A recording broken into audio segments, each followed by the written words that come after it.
James Vince 7 বলে 1, Tim David 9 বলে 7, Andre Russell 9 বলে 4, সব মিলিয়ে 25 বলে 12 রান।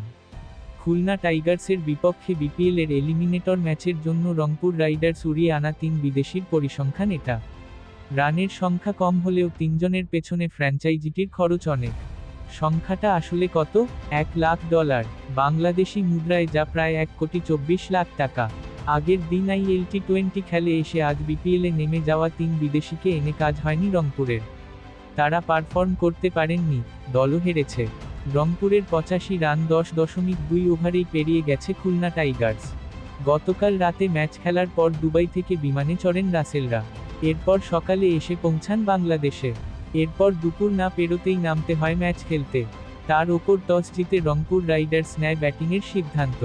সব মিলিয়ে কি ক্লান্তির কারণে এমন পারফরমেন্স বিদেশিদের?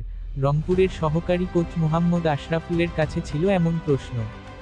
উত্তরে অবশ্য আশরাফুল ক্লান্তিকেই প্রধান সমস্যা বললেন না। রংপুর রাইডার্স ম্যানেজমেন্ট চেষ্টা করেছে বড় নাম এবং কোয়ালিটি খেলোয়াড় নিয়ে আসতে। যেহেতু তারা বিজনেস ক্লাসে এসেছে, ওই সমস্যাটা হওয়ার কথা না।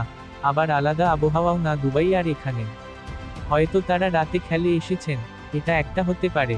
পেশাদার খেলোয়াড় যেহেতু, ওই জায়গাটা থেকে আমার মনে হয় না এটা সমস্যা। তাহলে সমস্যাটা কোথায়?